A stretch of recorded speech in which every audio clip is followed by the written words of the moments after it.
ETV YouTube ఛానల్స్లో మీ వ్యాపార ప్రకటనల కోసం ఈ నంబర్కి కాల్ చేయండి.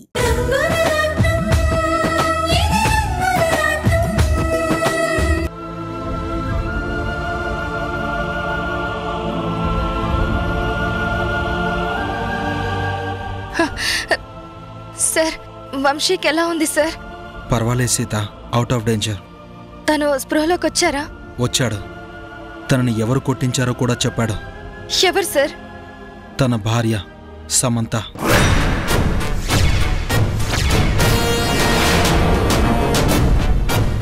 ఏ భార్య అయినా భర్తని ప్రాణం కంటే ఎక్కువగా ప్రేమిస్తుంది. తనని ఎవరైనా చిన్న మాటన్నా తట్టుకోలేదు. తన భర్త మీద ఈగ కూడా వాలకుండా చూసుకుంటుంది. కానీ ఎక్కడో ఇలా 100కో 1,00,00,000 ఒక్కరుంటారు. భర్తని శత్రువులా చూసి ప్రాణాలు తీయాలి అనుకుంటారు. అంటే ఏంటి సార్ ఇదంతా? వంశీ భార్య సమంత చేయించిందంట. సమంత చేయించిందా? ఎందుకు? ఈర్ష్య సీత. ఈర్ష్య మనిషితో ఎంత పనైనా చేయిస్తుంది. ఆ సమంత వంశీని ప్రేమించిందంట. కాకపోతే అప్పటికే వంశీ వర్ష అనే అమ్మాయిని ప్రేమించాడు. కానీ వాళ్ళిద్దరికీ పెళ్లి జరగలేదు కదా, ఆగిపోయింది కదా. అది నీకెలా తెలుసు? అంటే ఇందులో తెలియడానికి ఏముంది సార్? తను ప్రేమించిన అమ్మాయితో పెళ్లి జరిగితే ఇప్పుడు సమంతకి భర్త ఎలా అవుతాడు? కరెక్ట్గా చెప్పావు సీత. జరిగిందేదో జరిగిపోయింది. పెళ్ళైపోయాక సర్దుకుపోవాలి కదా సార్. పెళ్ళంటేనే 2 మనసుల కలయిక. అవి కలిస్తేనే 2 మనుషులు కలిసి బ్రతకగలరు, కొత్త జీవితాన్ని ప్రారంభించగలరు. మనసే లేని మనిషితో, మనసులో స్థానం లేని మనిషితో, ముఖ్యంగా ద్రోహం చేసిన మనిషితో తన జీవితాన్ని ఎలా పంచుకుంటాడు? వంశీ తనకి దూరంగా ఉంటున్నాడన్న కోపంతోనే ఆ సమంత ఇంతకు తెగించింది. బ్రతికితే తనతోనే బ్రతకాలంట, లేకపోతే చంపేస్తాను అని వార్నింగ్ ఇమ్మని చెప్పిందంట. కానీ వంశీ అదృష్టం కాబట్టే సమయానికి నువ్వు చూసావు, మనం కాపాడగలిగాం. ఏం మనుషులో ఏంటో. ఛ!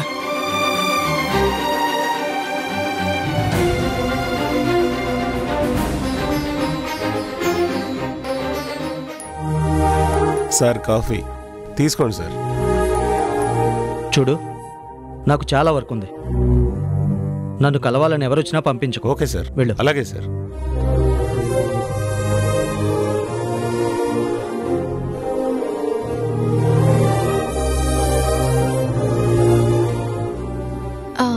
బాబు, కలెక్టర్ గారిని కలవాలి. కుదరదమ్మా, చాలా బిజీగా ఉన్నారు. ఎవరిని కలవనన్నారు. అది కాదు బాబు, చాలా ముఖ్యమైన పని మీద వచ్చాం. సార్తో మాట్లాడాలి. దయచేసి పంపించండి. కుదరదని చెప్తుంటే అర్థం కావట్లేదమ్మా, వెళ్ళండి. ఏంటి ఎక్కువగా మాట్లాడుతున్నావు? అసలు మా అక్క ఎవరో తెలుసా నీకు? అంజీ, చూడు, ముందు నువ్వు లోపలికెళ్ళి రాణి వచ్చిందని చెప్పు. వద్దంటే వెళ్ళిపోతాం. అలాగే, ఆయన ఎలాగో పొమ్మంటారు, అప్పుడే పోదురు. సార్, ఎవరో రాణిగారంట మిమ్మల్ని కలవటానికి వచ్చారు. ఎంత చెప్పినా వినడం లేదు సార్. అక్క నన్ను కలవడానికి వచ్చిందా? పంపించు, త్వరగా పంపించు. అలాగే మంచి జ్యూస్ కూడా తీసుకురా. వెళ్ళు. అలాగే సార్, ఓకే.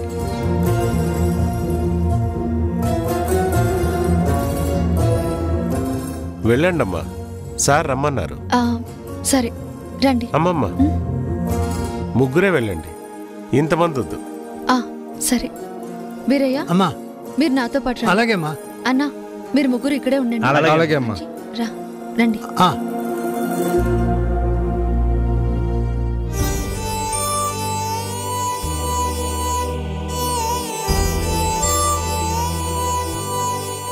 నమస్కారం కలెక్టర్ గారు.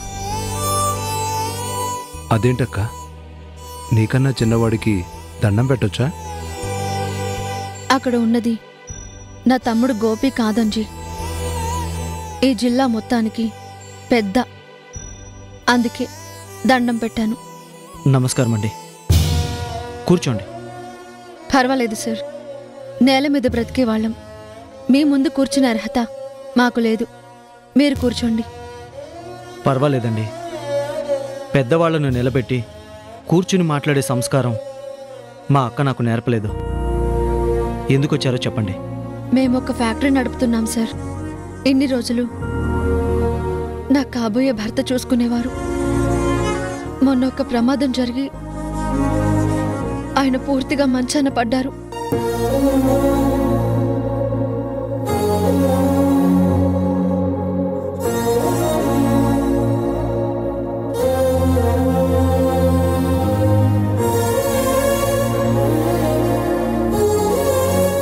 మీరు ఆపక్కర్లేదు.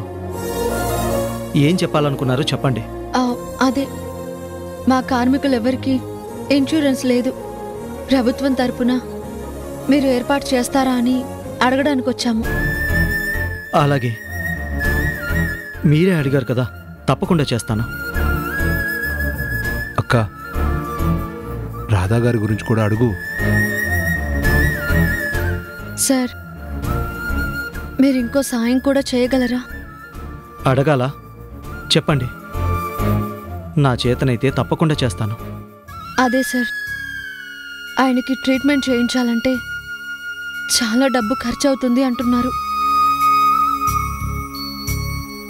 మాకంటూ సాయం చేసేవాళ్ళు ఎవరూ లేరు. అందరూ మమ్మల్ని వదిలేశారు. అందుకే మీరు పెద్ద మనసు చేసుకుని సాయం చేయగలరేమో అని అడుగుదామని వచ్చాము. మా రాధాబాబుకి జరిగినట్టే మాలో ఇంకెవరికైనా జరిగితే తట్టుకోలేను సార్. అందరివి అంతంత బతుకులే. అందుకే దయచేసి సాయం చేయండి సార్. బాబుగారు, మాలాంటి వాళ్ళ మొహం చూడ్డానికి మీకు ఇష్టం ఉండదని నాకు తెలుసు. కానీ మా కష్టాన్ని గుర్తుపెట్టుకుని దయచేసి సాయం చేయండి. వస్తాను.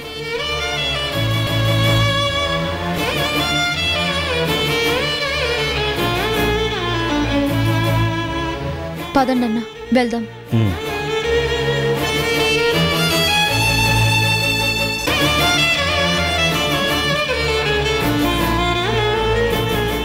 చూడటం ఇష్టం లేక కాదక్క. నేను బాధపడుతుంటే నువ్వు తట్టుకోలేవని నా కన్నీళ్లు నీకు కనిపించకుండా వెనక్కి తిరిగాను. కానీ నిన్ను కుటుంబాన్ని వదిలేనక్క, వదిలేను.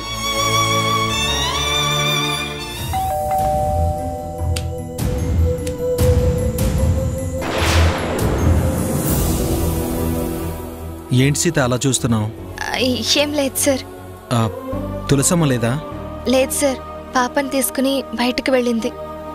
సరే గాని వెళ్ళి దిష్టి నీళ్ళు తీసుకొచ్చి వంశీకి దిష్టి తీ. అయ్యో, ఇప్పుడు అవన్నీ ఎందుకు బ్రో? పాపం తను ఇబ్బంది పడుతుంది. సీత మనసు నీకు తెలియదు బ్రో. తనకి ఇలాంటి సెంటిమెంట్లు చాలా ఎక్కువ. సీత, నువ్వు వెళ్ళి తీసుకురా.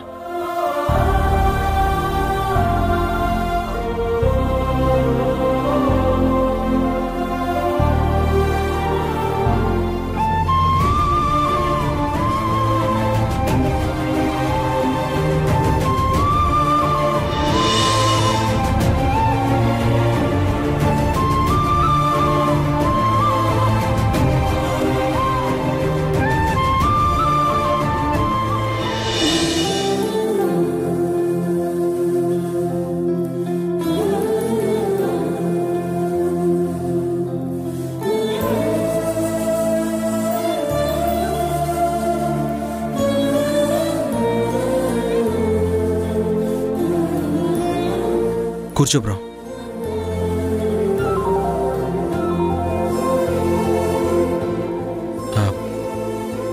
ఓకేనా? ఓకే. నువ్వు ఇక్కడే రిలాక్స్ అవ్వు బ్రో, నేను ఇప్పుడే వస్తాను.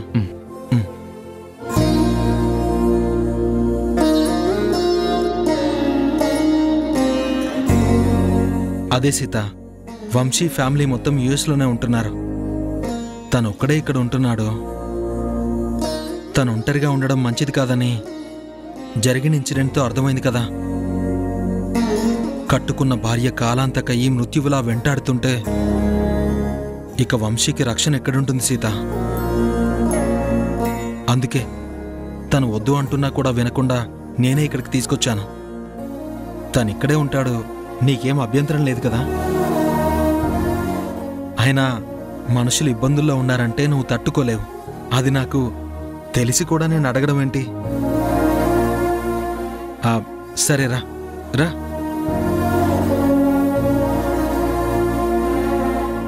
కమ్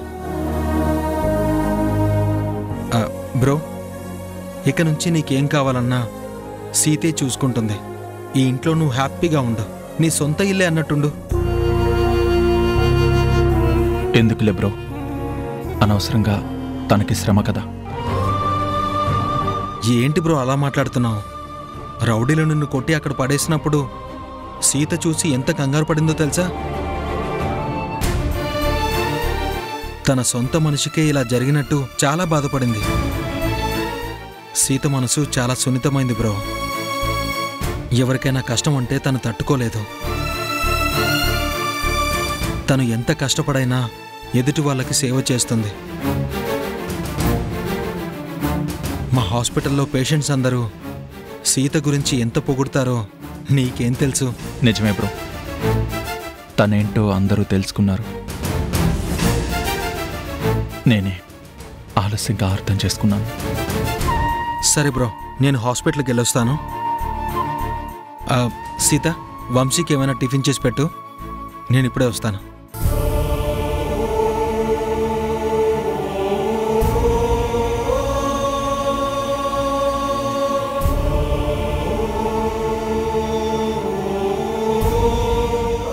థ్యాంక్స్ వర్ష, నువ్వింకా నా మీద ప్రేమని చూపిస్తున్నందుకు.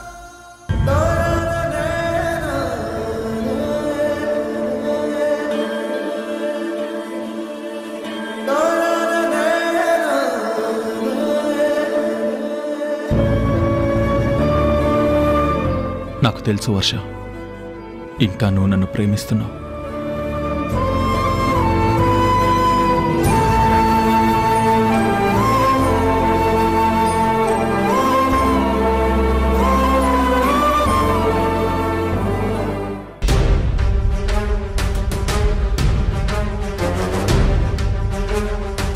ఆగో,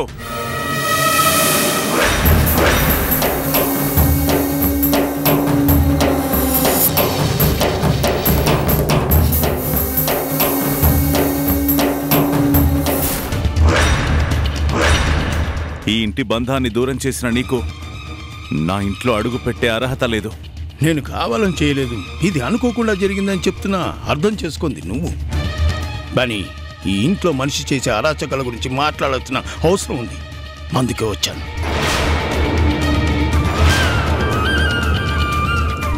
నన్ను ఆపే హక్కు నీకు లేదు.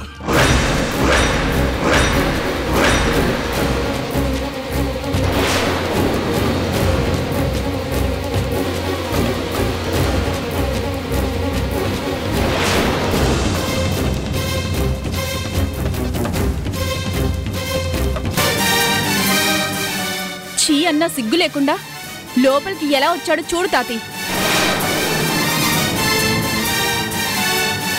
మనమన్నా మన మాటన్నా లెక్కలేదు ఈ మనిషికి. సమంత, పళ్ళు రాలిపోతాయి, మర్యాద ఇచ్చి మాట్లాడు. ఆయన నీకు తాతయ్య అవుతారు. పూర్ణ, వాడితోనే బంధం లేదనుకున్నాను. ఇప్పుడు ఆ వరుసలు గుర్తు చేసి నా మనవరాలి మనసు పాడు చేయకు. బంధాన్ని తెంచుకోవడానికి నువ్వే పడివిరా. మాది రక్త సంబంధం, తెంచుకున్నా తెగిపోదు. అది నీ కొడుకుకు కూతురైతే నాకు కూతురికి కూతురు.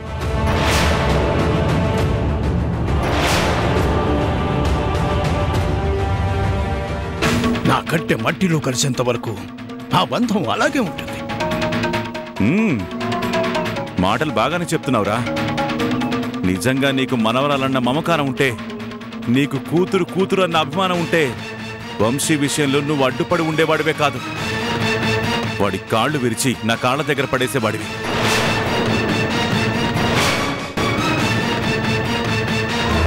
వాడికి చావు భయం చూపించైనా సరే వాళ్ల కాపురాన్ని నిలబెట్టేవాడివి. కానీ నువ్వేం చేశావు? సమంతతో చెప్పావంట కదా వర్ష వైపే నిలబడతాను అని. అలా అడ్రస్ లేని అనామకుల వైపు నీలాంటి అడ్రస్ లేని అనామకులే నిలబడతారు.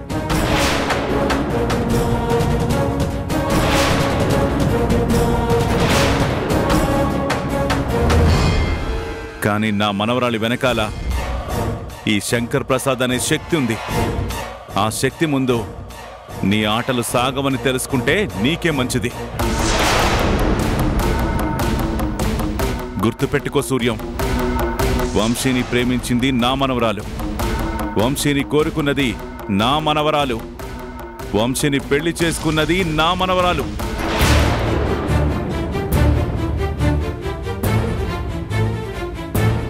వంశీ బతికితే నా మనవరాలతోనే బ్రతకాలి. హో, అందుకేనా వంశీని చంపించాలని చూసింది?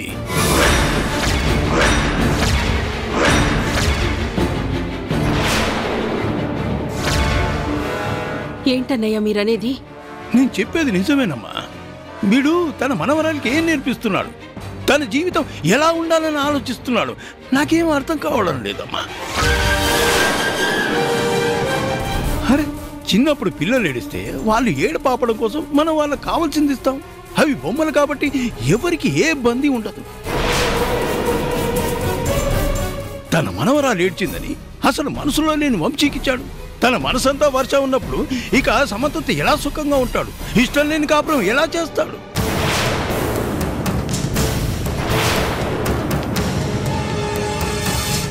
ఇది వీడికి అర్థం కాలేదమ్మా. అందుకే బలవంతంగానైనా సరే సమంతని వంశీని ఏకం చేయాలని చూశాడు. కుదరకపోయేసరికి వంశీ ప్రాణాలు తీయాలని చూశారమ్మా వీళ్ళిద్దరూ. భర్తను కాపాడుకోవడం కోసం పూజలు చేసే పుణ్యభూమమ్మా ఇది. ఐదో తనమే ప్రాణంగా బ్రతికే పతివ్రతలున్న దేశమమ్మా ఇది.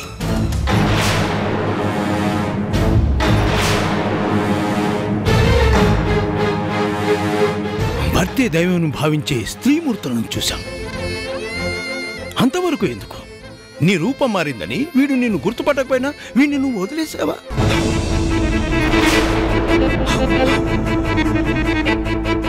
సమంత వంశీ మీద పగ పెంచుకున్నట్టు నువ్వు వీడి మీద పగ పెంచుకున్నావా అమ్మా? భూదేవంత ఓపిక నువ్వు వీడిని మార్చుకున్నావు.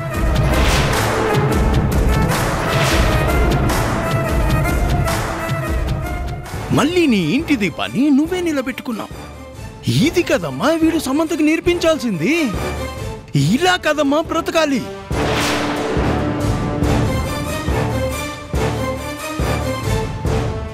వీడి మూర్ఖత్వమేనమ్మా సమంతకొచ్చి అక్కడ వంశీ ప్రాణాలతో చెలగటమాడుతుంది. అబద్ధం. నేను ఏం చేయలేదు, నాకేం తెలీదు. కావాలనే నా మీద నిందలు వేస్తున్నాడు తాతి.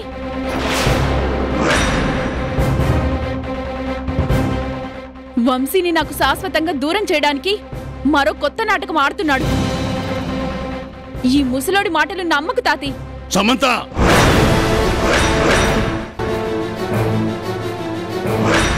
రేయ్, నా మనవరాల మీద అరవడానికి నువ్వెవరివిరా? నువ్వు వర్ష వైపు నిలబడతాను అన్నప్పుడే నువ్వేంటో నాకు అర్థమైంది. ఇప్పుడు సమంత మీద ఈ నింద వేసినప్పుడే నీ నిజస్వరూపమేంటో తెలిసిపోయింది.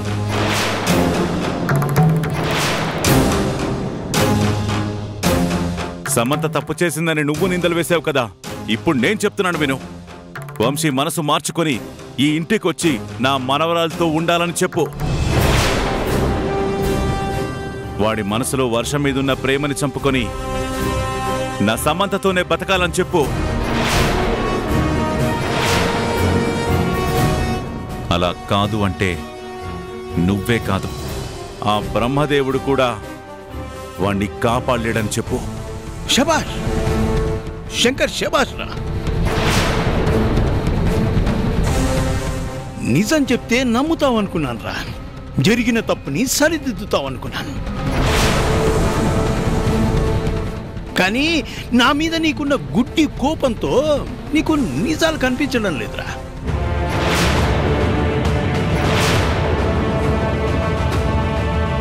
నిజాలు నీ చెవికి వినిపించడం లేదు. ఇదే నీ నిర్ణయం అయితే నా నిర్ణయం కూడా విను. వంశీకి అండగా నేను నిలబడతాను. వంశీ వర్షాల ప్రేమని నేను గెలిపిస్తాను. తను నా మనవరాలు కాకపోయినా మీ తాతయ్య అండ తనకుంది అని నిరూపిస్తాను.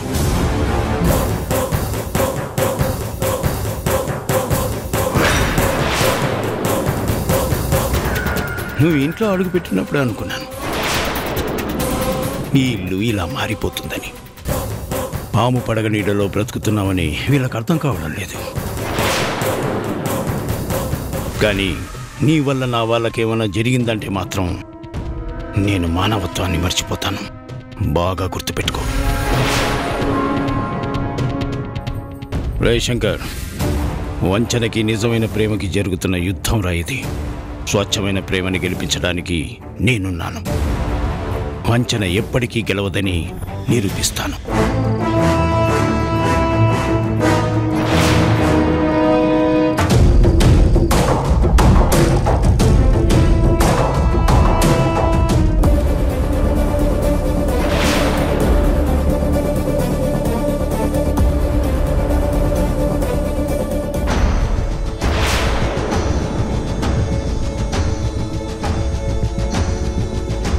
నువ్వు చెప్పినట్టే నేనిచ్చిన గిఫ్ట్ తను తీసుకుంది. నాకు నమ్మకం వచ్చింది తనకు కూడా నేనంటే ఇష్టమని. అందుకే తనకి 2-3 రోజుల్లో నేను చెప్పేస్తాను. తనని నా జీవితంలోకి ఆహ్వానిస్తాను. ఇష్టమైన వాళ్ళు పక్కనుంటే జీవితం ఎంత బాగుంటుందో నాకిప్పుడే తెలిసిందే.